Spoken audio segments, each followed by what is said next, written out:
বাইরে ঝিরঝির করে বৃষ্টি পড়ছে। জানো তো, আজ খুব ছোটোবেলার কথা মনে পড়ছে। যখন আমরা ছোট ছিলাম, যখনই বৃষ্টি পড়তো উঠোনে খুব মজা করতাম, খুব ভিজতাম। যতই মা ডাকুক, বাবা ডাকুক, আসতামই না ঘরে, বৃষ্টিতে ভিজতাম। আর তখন জীবনটা আমাদের কত সুন্দর ছিল না? বউ সাজতাম, পুতুল খেলতাম, রান্নাবাটি খেলতাম।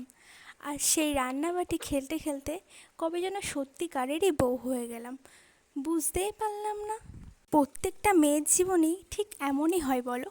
ছোটোবেলায় রান্নাবাটি খেলতে খেলতে কবে যে আমরা বড় হয়ে সত্যিকারের রান্নাবাটি ঘরেই আবদ্ধ হয়ে পড়ি, আমরা নিজেই বুঝতে পারি না। একটা সংসার হয়, কারোর মা হই, কারোর স্ত্রী হই, কারোর আবার বৌমা, কারোর আবার বৌদি, কত দায়িত্ব, তাই না?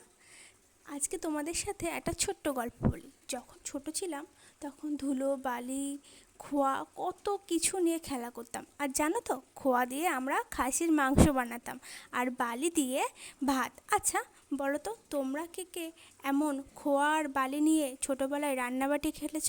আমাকে কিন্তু কমেন্ট বক্সে কমেন্ট করতে একদমই ভুলো না।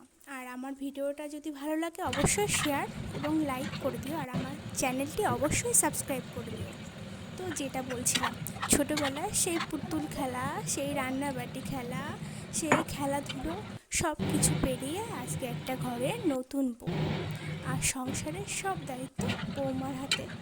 তোমরা এমন কে কে নিজেদের জীবনের গল্প শেয়ার করতে চাও, আমার সাথে অবশ্যই শেয়ার করো। আমি কিন্তু তোমাদের কমেন্ট পড়তে ভুলবো না। যাই হোক, দেখো আমার গল্প করতে করতে মাংস রান্নাটা কিন্তু একেবারে হয়ে এসেছে।